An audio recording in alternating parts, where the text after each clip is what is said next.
Poaching Kingpin sentenced to 27 years, a blow to wildlife crimes by Satori News.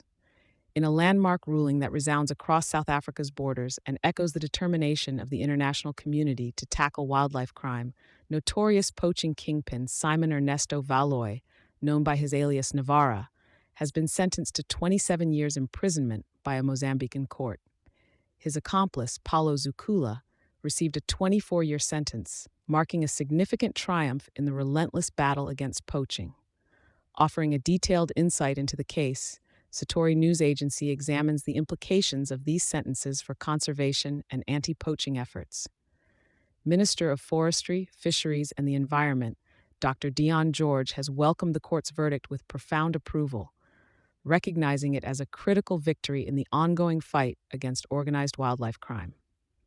Valoy, a considerable figure within the illegal wildlife trade, has long plagued South Africa's rhino population from his operational base in Masingir district, neighboring the renowned Kruger National Park. Throughout the trial, the Mozambican court laid out the extensive list of serious offenses committed by Valoy, including the financing of terrorism, engaging in poaching activities, and money laundering.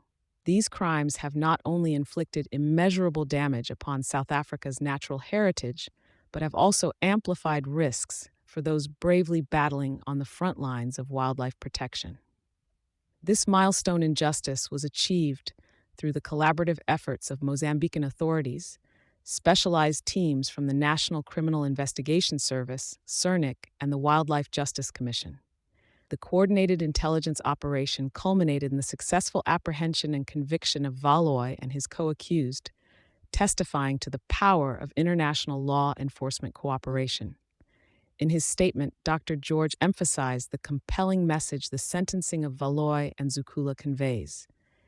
Individuals who participate in the destruction of natural resources will face stringent judicial consequences. He reaffirmed South Africa's commitment to working with global partners to not only defend wildlife, but also to ensure that perpetrators of such offenses are apprehended and face justice.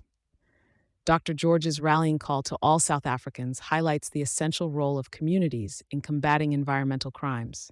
He urges vigilance and active reporting of any suspicious activities, thus fostering a society passionately protective of its environmental legacy. With convictions of high-profile figures such as Valoy and Zukula, authorities hope to deter future offenders, signaling that the era of unchecked wildlife exploitation is coming to an end. South Africa, alongside its international allies, remains steadfast in protecting its wildlife against existential threats, preserving these treasures for posterity. Thank you for choosing Satori News.